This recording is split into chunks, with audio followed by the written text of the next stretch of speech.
And I've decided today that I'm going to call this piano a guitar, because my truth is that this is a guitar. And everyone's going to look at me and go, no, Alex, this is a piano. And I'm like, excuse me, my truth is that it's a guitar. Still makes music, it's a guitar. And I can say that till I'm blue in the face. I can even convince you to call it a guitar.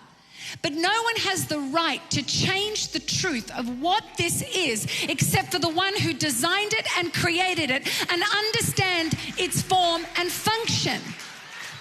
And right now we've got a generation that believes our truth. Our truth is so important.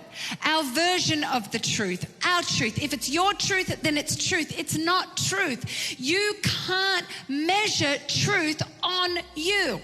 We are sinful. We are broken vessels. Truth changes with our circumstances. Truth changes when we are affected by something, and our truth always misses the mark. It's one day here, one day there, depending on our circumstances. So we can't rely on our truth. Our truth isn't absolute.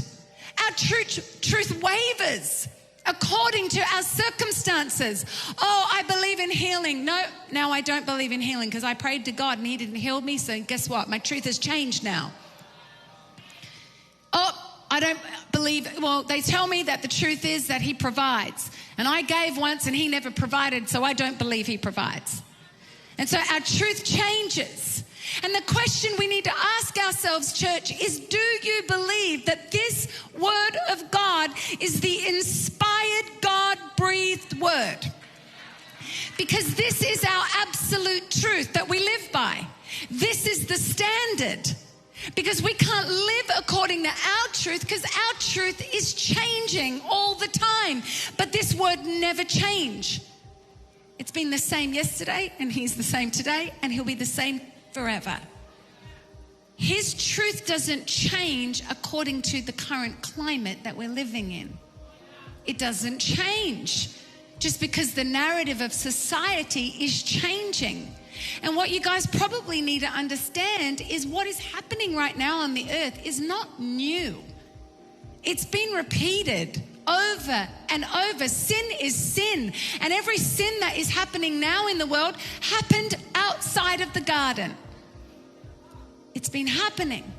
Yet Jesus came with the truth, full of grace. And we need to look at this truth, because if this is not your source of truth, you either have to believe the whole book or you don't believe any of it, but you can't believe parts of it. You can't believe parts of it. And I have a generation that says, well, what do you feel about this topic, Pastor Alex?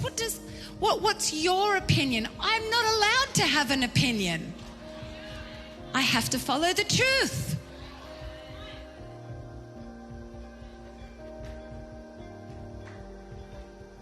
Because if we don't follow the truth, then it's our own logic and reasoning that's determining what our truth is. And that's a dangerous place to be. Because the truth says, forgive those who have hurt you. That's a truth, right? Forgiveness is such a big part. If you've been forgiven, now you forgive.